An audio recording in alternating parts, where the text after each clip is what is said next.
মৰমৰ ছাত্ৰ ছাত্ৰীসকল তোমালোকৰ বছৰেকীয়া পৰীক্ষাত ম্যাথমেটিক্সত যি অবজেক্টিভ কোৱেশ্চন বিলাক আহিব এমসিকিউ আহিব তাৰ কেইটামান একদম শিওৰ এণ্ড সাৰ্টেন কেইটামান মই তোমালোকক অংক দিছো কোৱেশ্চন ডিসকাস কৰাই দিছো যিবিলাক তোমালোকৰ পৰীক্ষাত অহাৰ চান্স 99% থাকিব গতিকে এইকেইটা তোমালোকে যদি ফলো কৰা ঠিকমতে তোমালোকৰ খুব সুবিধা হ'ব তোমালোকৰ পৰীক্ষাত ভাল এটা নাম্বাৰ ক্যাৰি কৰিবলৈ ঠিক আছে তেন্তে স্টাৰ্ট কৰো আমি নাম্বাৰ 1 তোমালোকে ইফালে চাইছা কোৱেশ্চন নাম্বাৰ 1 তো 0 এটা তোমালোকে কি লিখিব লাগিব 0 এটা কি সংখ্যা সি নাম্বাৰ ৰেশনাল নাম্বাৰ তাৰ পৰিমেয় সংখ্যা গল 2 নম্বৰ কোৱেশ্চনটো কি আছে Which of the following is not a whole number? তলৰ কোনটো পূৰ্ণ সংখ্যা নহয় বুলি কৈছে যেহেতু তোমালোকে -1 টো দি দিবা সি অপচন তাৰ পিছত আছিল তোমালোকৰ নেক্সট কোৱেশ্চন নম্বৰ 3 বহুপদ ৰাখি 4x to the 7 8 আছে ইয়াৰ মাত্ৰা কিমান হ'ব ইয়াৰ মাত্ৰা বহুপদ ৰাখি এটাৰ মাত্ৰা কি হয় তোমালোকে হয়তো গমে পোৱা যে যেটোত পাৱাৰ হাইয়েস্ট থাকে হাইয়েস্ট পাৱাৰ কিমান আছে 7 গতিকে এটা হ'ব তোমালোকৰ অপচন নেক্সট কোৱেশ্চনটো হল তোমালোকৰ আচ্ছা 3 - 2 বিন্দুটো কাৰ্টেসিয়া সমতলৰ কোনটো চকত থাকিব 3 - 2 এটা হ'ব তোমালোকৰ চতুৰ্থ চক ফোৰ্থ কোৱাড্ৰেন্ট কোড আছে অপচনটো এই যে আছে তোমালোকৰ ডি অপচনটো ৰাইট নেক্সট তোমালোকৰ আছে x = -5 সমীকৰণটো শুদ্ধ চলকযুক্ত সমীকৰণ বাছি উলিওৱা আচ্ছা x = -5 সমীকৰণটোৰ শুদ্ধ চলকযুক্ত সমীকৰণ বাছি উলিওৱা আচ্ছা এটো কতবা অপচন বিলাক পা কত গৈছে যিয়ে নহক মই তোমালোকক দেখাই দিছো কোৱেশ্চন নম্বৰ 5 টো x = -5 সমীকৰণটোৰ শুদ্ধ দুটা চলকযুক্ত সমীকৰণ বাছি উলিওৱা এটা কেনেকৈ বাছিবা তোমালোকে এটো লিখিবা দিয়া আছে তোমালোকক x = -5 তোমালোকে লিখিব পাৰা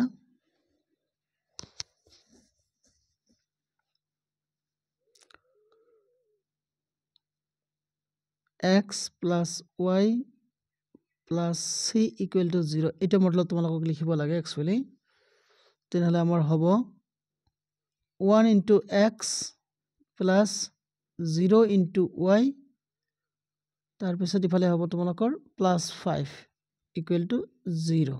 এনেকুৱা যদি কোনো অপচন থাকে হেটো হ'ব তোমালোকৰ আনসাৰ হেটো লিখিবা এই অপচন বিলাক ইয়াত মই তুলিব পৰা নাই গৈছে হেটো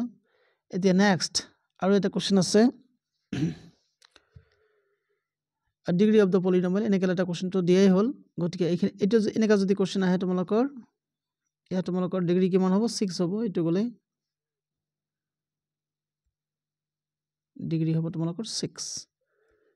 তাৰ পিছত কোৱেশ্চন আহিল তোমালোকৰ 6 to the power 3/4 ৰ মান কিমান হ'ব 16 to the power 3/4 এটো হ'ব তোমালোকৰ 2 কিউব হ'ব গলে 8 হ'ব তাৰনা অপচন এ নেক্সট তোমালোকে আহিবা ত্ৰিভুজ ABC ৰ AB = AC আৰু এংগেল B = 70 তেন্তে এংগেল A ৰ মান কিমান হ'ব আচ্ছা এটা মই দেখাই দিছো তোমালোকক কিদৰে কৰিব লাগে B ৰ মান তোমালোকৰ 70 আছে AB = AC আছে নহয় না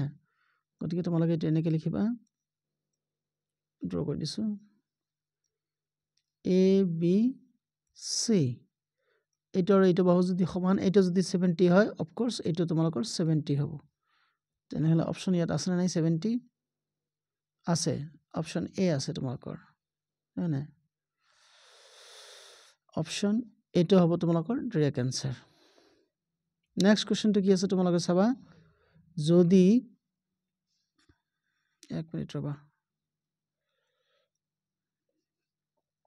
কি আছে তোমালোকৰ যদি x = 2 y = 1 সমীকৰণ 2x + 3y = k ৰ এটা সমাধান হয় তেন্তে k ৰ মান হ'ব k ৰ মান কিমান হ'ব x ৰ মান 2 আছে গতিকে 4 y ৰ মান 1 তেনেহলে তোমালোকৰ k ৰ মান হ'ব 4 + 7 7 হ'ব কি হ'ব তোমালোকৰ কেৰ মান 7 আচ্ছা 7 অপশ্যনত আছে না আছে গতিকে এইটো হ'ব তোমালোকৰ ৰাইট অপশ্যন নেক্সট কোৱেশ্চনটোত কি আছে তোমালোকৰ তলৰ কোনটো পৰিমেয় সংখ্যা তলৰ কোনটো পৰিমেয় সংখ্যা এতিয়া পৰিমেয় সংখ্যা এইবিলাক সববিলাক তোমালোকে জানাই আমালোকৰ √5 এইটো হল পৰিমেয় সংখ্যা এইটো এনসাৰ লিখিবা 3 আৰু 4 মাজত থকা এটা পৰিমেয় সংখ্যা 3 আৰু 4 ৰ মাজত থকা পৰিমেয় সংখ্যা কোনটো হ'ব বাৰু এইটো হ'ব তোমালোকৰ অপচন এ 3.51 কিছ অপচনটো 3.51 এইটো হ'ব তোমালোকৰ কাৰেক্ট অপচন তলৰ কোনটো বহুপদ ৰাশি বহুপদটো তোমালোকে গমে পোৱা আচ্ছা যদি গম নোপোৱা তেনেহলে এইটো হ'ব তোমালোকৰ আনসাৰ y² + 5y এইটো হ'ব তোমালোকৰ বহুপদ ৰাশি বাকিবিলাক নহয় নেক্সট কোৱেশ্চন নম্বৰ 4 5 - 7 বিন্দুটো কোনটো চকত থাকিব এটা চতুৰ্থ চকত আগত তেনেকৈ এটা অংক দিয়াই হৈছে তোমালোকক এটা হ'ব ফৰ্থ কোৱাড্ৰেন্ট আচ্ছা নেক্সট কোৱেশ্চন তলৰ কোনটো বিন্দু x অক্ষৰ ওপৰত আছে x অক্ষৰ ওপৰত থাকিব হলে y ৰ মান 0 হ'ব লাগিব y ৰ মান 0 কোনটো আছে এইটো হ'ব আমাৰ অপচন আচ্ছা ৰাইট অপচন হৈ গল তেনেহলে ডিটো হ'ব তোমালোকৰ right option 2x - 5y সমীকৰণটোক ax + by + c = 0 আৰ্হিত প্ৰকাশ কৰিব লাগে আচ্ছা তেনেহলে কেনেকৈ হ'ব 2x - 5y তেনেহলে 2x + 5y + 0 আছে কত হেতু তোমালোকে লক্ষ্য কৰা এইটো তেনেহলে অপচন আমাৰ কোনটো হ'ব অপচন সি সিটো তোমালোকৰ ৰাইট আনসাৰ তলৰ কোনটো 2x + 7 2x + y = 7 সমীকৰণৰ এটা সমাধান আচ্ছা সমাধান কোনটো হয় আমাক উলিয়াব লাগে ইফালে আচ্ছা ইফালে যে 2 যদি হয় 3 2 3 কত আছে হেতু চোৱা এই অপচনটো হয় তোমালোকৰ ৰাইট আনসাৰ এই option the sum of the angles of a triangle এইটো কোনে সবে গম পোৱা এইটো হ'ব তোমালোকৰ বি এটা ত্ৰিভুজৰ তিনটা কোণৰ সমষ্টি 180 ডিগ্ৰী আচ্ছা এইটো কৈছে চক্ৰীয় ত্ৰিভুজৰ প্ৰতিটোৰ বিপৰীত কোণৰ সমষ্টি এইটো হ'ব তোমালোকৰ 180 ডিগ্ৰী সি অপচন তাৰ পিছত আহিল তোমালোকৰ এটা বৃত্তৰ বৃহত্তম জেডাল বৃত্তটোৰ কি হ'ব ব্যাস হ'ব মানে অপচন তোমালোকৰ এ নেক্সট এটা ঘনকৰ প্ৰতিটো বাহুৰ দিক 3 সেন্টিমিটাৰ হলে পৃষ্ঠকালি হ'ব ঘনকৰ পৃষ্ঠকালিৰ ফৰ্মুলা তোমালোকে গম পোৱা 6l² গতিকে 6 তোমালোকৰ আছে l ৰ মান কিমান আছে 3 দি আছে 3 তাৰে স্কয়াৰ তাৰে 9 16 54 অপচন আছে না আছে এই বিটো হ'ব তোমালোকৰ ৰাইট আনসাৰ তলত দিয়া তথ্যৰ বহুলক হল আচ্ছা বহুলক তোমালোকে গম পাইছে ইয়াত কোনটো হ'ব বহুলক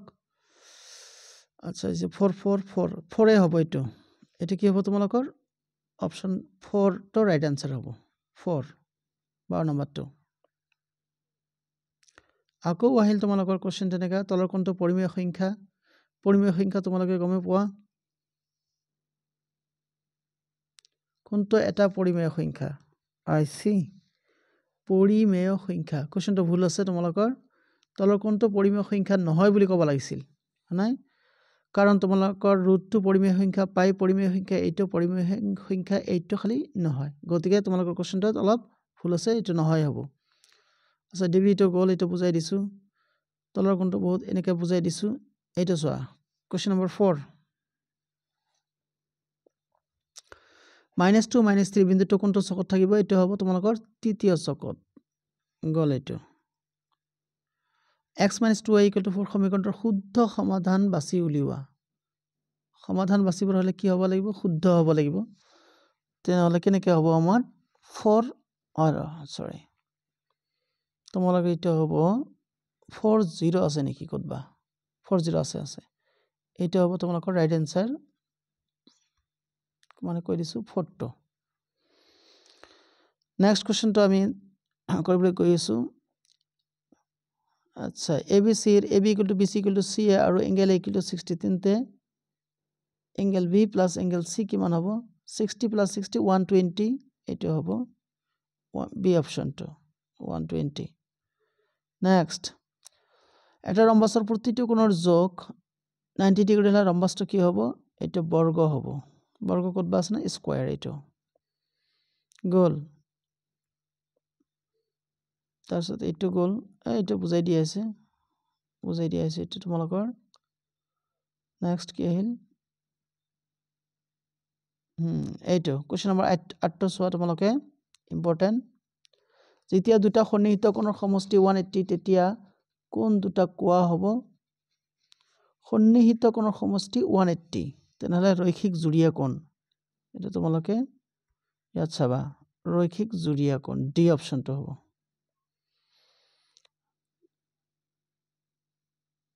আচ্ছা এটা হৈ গৈছে চাইছা বহুত কোৱেশ্চন ইয়াত ৰিপিট কৰিছে এটা চতুৰ্ভুজৰ কোণৰ সমষ্টি তোমালোকে জানা 360 ডিগ্ৰী গতিকে সি অপশনটো ৰাইট ৰবা ইয়াত মছি দিছো মই 360 ডিগ্ৰী তাৰ পিছত কি আছে এই কেইটা কোৱেশ্চন তোমালোকে খুব ধুনিয়াকে ফলো আপ কৰিবা ইয়াৰ পৰাই তোমালোকৰ কমসে কম 20টা মান কমন পৰিব যদি কমন নপৰেও এক্সাক্ট মানে তেনেকা কোৱেশ্চনে তোমালোকৰ পৰীক্ষাত দিয়া হ'ব গতিকে তোমালোকে ফলো আপ কৰিবা বহুত ইম্পৰ্টেন্ট সোৰ্সৰ পৰা তোমালোকক কালেক্ট কৰি দিয়া হৈছে আশা কৰো তোমালোকক ভিডিওটো ভাল লাগিব আৰু কমেন্ট কৰিবা আৰু যদি তেনেকা বহুত কেইটা আৰু যদি মই কালেকশন কৰি পাও তেনেহলে তোমালোকক দি দিম আৰু মই 100% শিওৰ যে ইয়াৰ পৰা তোমালোকৰ 90% কমন আহিবই গতিকে তোমালোকে চোৱাৰ কাৰণে ধন্যবাদ